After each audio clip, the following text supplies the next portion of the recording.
La campagne électorale, voire avant l'ouverture de celle-ci, les Camerounaises et les Camerounais ont librement débattu.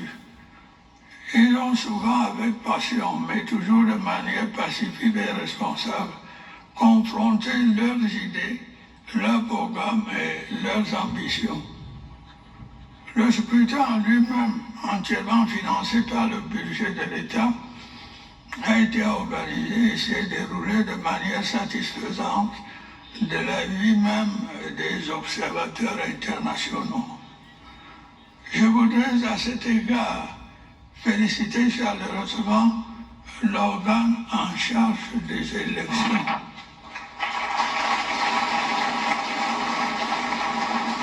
Une fois encore, l'ECAM a pu relever ce formidable défi dans un contexte qui n'était pas toujours facile. Je voudrais également saluer l'attachement de la majorité du peuple camerounais à la paix et au vivre ensemble. Cette paix a malheureusement été perturbée par des troubles survenus après le scrutin en raison de l'attitude de certains politiciens irresponsables.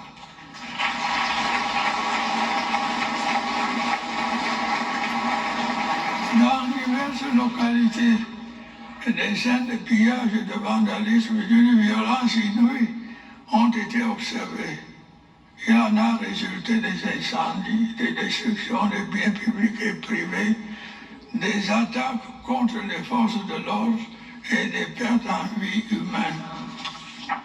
La situation a pu être maîtrisée grâce au courage, à l'abnégation et au professionnalisme des forces de défense et de sécurité qui me plaît de féliciter chaleureusement.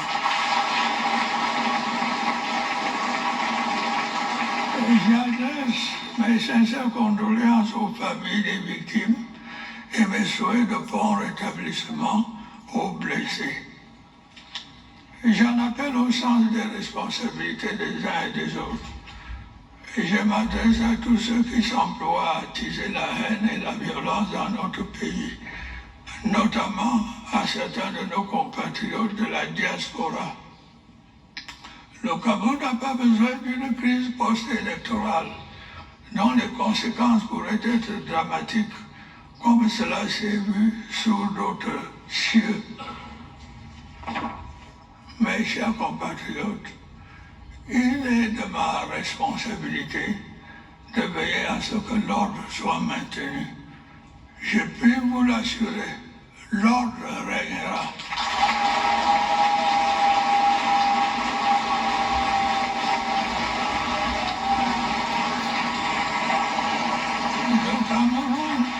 Le Cameroun continuera d'avancer.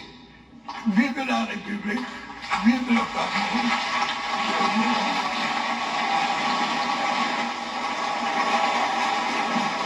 The new social contract, when I think of philosophers like Thomas Hobbes, John Locke and Jean-Jacques Rousseau, it is clear that Paul Biya has entered a new social contract with the people of Cameroon in this moment and on this day. The terms of this contract must be respected.